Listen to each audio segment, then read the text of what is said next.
E aí, boiada! Como é que vocês estão? Estava com saudade de fazer esse vídeo aqui pra vocês. Hoje trouxemos aqui talvez a figura mais importante do bolsonarismo nesse quadro. Uma figura que talvez seja mais responsável hoje por manter Jair Bolsonaro na cadeira da presidência da República. Estamos falando dele, é claro, Paulo Guedes. Mas antes de mais nada, roda a vinheta.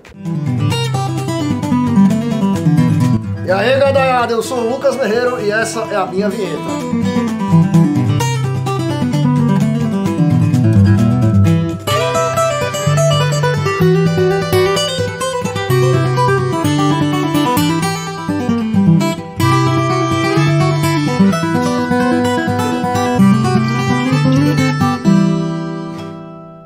E como eu sempre digo, canal do MBL News. Entrem agora em youtube.com/mblivrenews, onde fazemos um giro de notícias diário, de segunda a sexta, às 10 horas da manhã, com convidados maravilhosos, debates interessantes. O pessoal que acompanha lá elogia muito o programa, então se inscreve, eu tenho certeza que você vai gostar.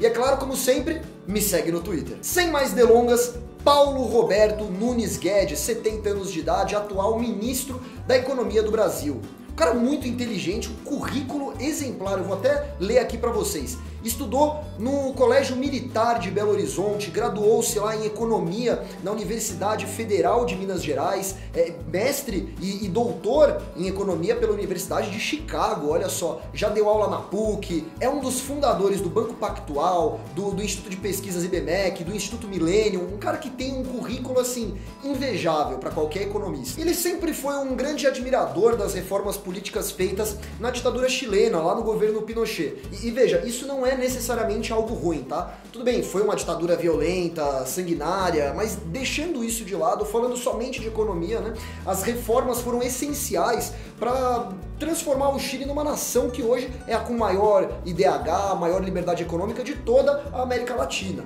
Então, a autonomia do Banco Central, câmbio flutuante, equilíbrio social, reforma da Previdência, sempre foram sonhos de Paulo Guedes, de certa forma. E, inicialmente, olha que maluco, ele apoiou a candidatura do Luciano Huck.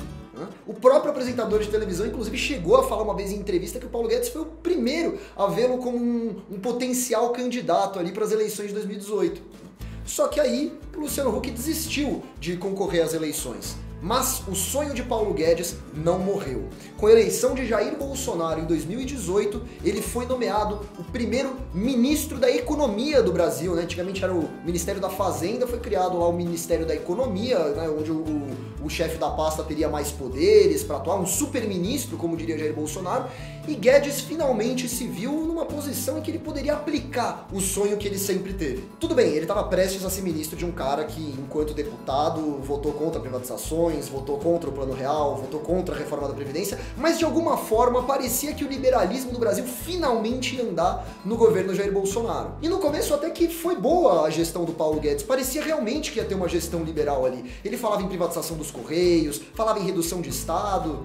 Só que rapidamente o brasileiro viu que ele não era um cara tão polido quanto parecia. E foi aí que o Paulo Guedes começou a se envolver em algumas polêmicas. Ele ofendeu a mulher do Macron, né, o presidente da França, disse que quando o dólar estava barato, as empregadas domésticas brasileiras iam 4 vezes por ano pra Disney, o que é um verdadeiro absurdo. Quantas pessoas foram pra Disney 4 vezes na vida, quanto mais no ano, né? E ele chegou a afirmar em uma entrevista coletiva em Washington, né, capital dos Estados Unidos, que não se assustem se alguém pedir o AI-5 no Brasil. Inclusive, na reunião ministerial do dia 22 de abril, divulgada por decisão do ministro do STF, Celso de Mello, a gente viu ali que o Paulo Guedes estava em umas situações meio embaraçosas. Mas tudo bem, né? Tudo bem. O cara pode falar umas besteiras, mas o que importa é que ele está aplicando um plano verdadeiramente liberal para o Brasil, não é isso? Infelizmente, a realidade passa muito longe disso. O governo Bolsonaro, até hoje, não privatizou nenhuma estatal. Pelo contrário, ainda por cima criou a Nave Brasil Serviços de Navegação Aérea. Pois é, cadê o governo de privatizações, né, que foi prometido durante a campanha eleitoral de 2018? E teve gente do próprio Ministério da Economia que finalmente percebeu que essas reformas, essas privatizações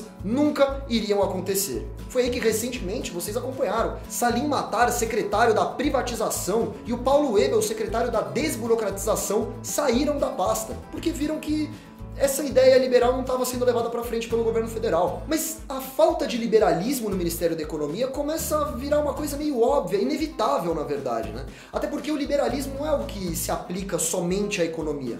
No governo Bolsonaro não há um liberalismo institucional, liberalismo político, logo, naturalmente, não vai haver um liberalismo no Ministério da Economia. Até mesmo a reforma da Previdência, que era tão necessária e que foi conquistada após muito esforço, foi duramente enxugada pelo próprio governo federal. A reforma administrativa, então, nem se fale, né? Já virou piada. O próprio Bolsonaro recentemente também falou que reforma administrativa é ruim para reeleição, mas o Guedes continua lá, firme e forte ao lado do seu chefe. Ah, mas o Paulo Guedes entregou a reforma tributária dele. Pois é, depois de tanto tempo, de tanta expectativa construída, o Paulo Guedes finalmente colocou em pauta a sua reforma tributária. O que ele entregou, na verdade, foi um projetinho lá que simplifica basicamente 2 impostos, né? Ele propõe simplificar o sistema tributário brasileiro, mas pega 2 impostos junto e fala que é só um. Uma reforma que não reduz a carga tributária no Brasil, que é muito intensa, e que foi prometida em campanha, tanto pelo próprio Paulo Guedes quanto pelo presidente Jair Bolsonaro, que seria sim diminuída. Na verdade, isso que ele diz que vai se manter, né, a carga tributária, é mentira, porque ainda por cima o Paulo Guedes quer reimplementar, no caso, a CPMF. Pois é, aquele imposto absurdo que foi extinto lá em 2007 e que a Dilma tentou voltar com ele, né, na época do governo petista e não conseguiu. Pois é, o Paulo Guedes quer fazer exatamente o que a Dilma não conseguiu fazer, reinstituir a CPMF no Brasil. Novamente, cadê o liberalismo que nos foi prometido?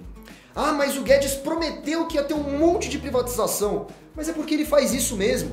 Ele promete. Um experimento interessante aí pra vocês. Vai lá no Google e digita assim, Guedes promete. Dá uma olhada nos resultados que aparecem e comenta aqui o que vocês acharam. É isso que o nosso ministro da Economia faz hoje. Estabelece uma coletiva de imprensa, fala que vai fazer acontecer, vai privatizar, vai reduzir imposto, mas não entrega absolutamente nada. Ele engana o mercado que, por algum motivo que eu não sei explicar qual, sinceramente, continua acreditando nas palavras dele. E qual é o objetivo de Paulo Guedes hoje? É apenas um: manter Jair Bolsonaro na presidência da República. Toda vez que ele fala que vai ter uma grande privatização ou alguma grande reforma liberal, a Bolsa do Brasil sobe, né? E isso gera uma falsa sensação de que a economia está indo bem. E dessa forma fica mais difícil do presidente cair. Então tudo isso é muito bem pensado. Pois é, Paulo Guedes é nada mais do que isso. Um grande enganador, que inclusive enganou a mim próprio, que apesar de nunca ter acreditado em Jair Bolsonaro como um bom governante, acreditei sim que Guedes seria um bom ministro da Economia. Definitivamente a maior decepção que eu já tive na política.